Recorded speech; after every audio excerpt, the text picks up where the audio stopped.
लक्ष्मीपूजनाला आहे. लक्ष्मीपूजनाचा आनंद द्विगुण करण्यासाठी मी खाऊचे गोड गुलाब बनवलेले आहेत. खास लक्ष्मीपूजनासाठी आपण खाऊचे गोड गुलाब दिसायलाही खूप सुंदर आणि चवीलाही खूप छान लागतात. हे बघा तुम्ही बघू शकता. तर याची रेसिपी कशी करायची चला बघूया. तर इथे मी अर्धा किलो मैदा घेतलेला आहे. मैदा चाळून घेतलेला आहे. 1 वाटी तूप घेतलेलं आहे. 1 वाटी दूध घेतलेलं आहे आणि ते फूड कलर घेतलेले आहेत. ऑरेंज, ग्रीन आणि रेड असे 3 कलर घेतलेले आहेत आणि चवीपुरतं मीठ घेतलेलं आहे. तर हे साहित्य आहे. आता कृती करूया कशी करायची. आता आपण पहिला तूप गरम करायला ठेवूया आणि या परातीमध्ये आपण मैदा ओतून घेऊया.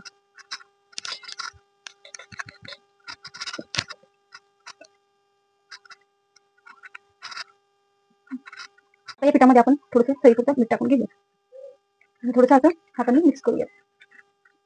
आता आपलं तेल कडकडीत तापलेलं आहे. आता हे पिठामध्ये ओतून घेऊया. आता हे गरम असलेलं जे तूप आहे ते असं आपण पिठाला चोळून घ्यायचं आहे. ते पण चमच्याने कारण ते गरम आहे. आता हे हाताने असं मिक्स करून घेऊया.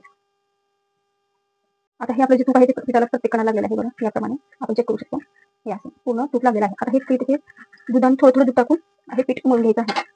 मी दुधात साखर टाकलेली नाहीये, फक्त दूध आहे. कारण परत पाक करायचा आहे त्यामुळे दुधात साखर टाकलेली नाही. फक्त दुधाने मळून घ्यायचं आपल्याला.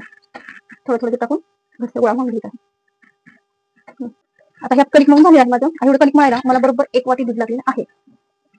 आता हे जे मळलेलं कणिक आहे ते आपल्याला 3 भागामध्ये पार्ट करून घ्यायचे आहे. 1, 2 आणि 3 असे 3 समांतर भागामध्ये आपल्याला याचे गोळे करून घ्यायचे आहेत. आता हे एक गोळा असंच ठेवायचा आहे आणि जे 3 पार्ट आहे त्यामध्ये आपल्याला फ्रूट कलर आहे ते फ्रूट कलर टाकून आपल्याला हा गोळा मळून घ्यायचा आहे. थोडासा फूड कलर टाकायचा आहे, जास्त वापरायचा नाही. आपल्याला फक्त कलर येण्यासाठी हा फूड कलर वापरायचा आहे आणि कणिक असं मळून घ्यायचं आहे.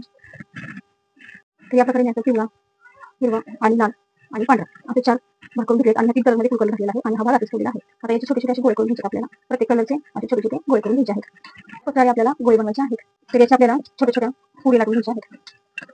तर अशा प्रकारे मी सगळ्या पुऱ्या लाटून घेतलेल्या आहेत. आता इथे आपल्याला बनवायचे आहेत. आता मी इथे एक एक लाटी अशी ठेवून मध्यभागी दूध लावून चिटकून घेत आहे आणि असं गोल रोल करून घेत आहे आणि पिझ्झा कटरनं कट करून घेत आहे. हे बघा मस्त गुलाबाचा आकार आलेला आहे. ही एक पद्धत झाली आणि दुसरी पद्धत पण दाखवते.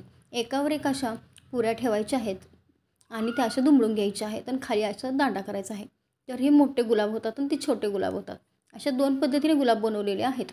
आता इथं तेल तापत ठेवलेलं आहे. एकीकडे पाक बनवण्यासाठी ठेवलेला आहे आणि आता एकीकडे तेल तापत ठेवले आहे. तेल तापलं की मी त्यामध्ये एक एक अशी सगळी गुलाबं तळून घेतलेली आहेत. तुम्ही बघू शकता की मस्त गुलाबं तळलेले आहेत आणि कलरही तसाच्या तसा राहिलेला आहे. आता एकीकडे पाक तयार झालेला आहे. तुम्ही बघू शकता. पाक आपला गरम पाक मी घेतलेला आहे. गरम पाकातच आपले गुलाबं बुडवून काढायचे आहेत. पाकामध्ये ठेवायचे नाहीत, फक्त पाकामध्ये बुडवून काढायचे आहेत.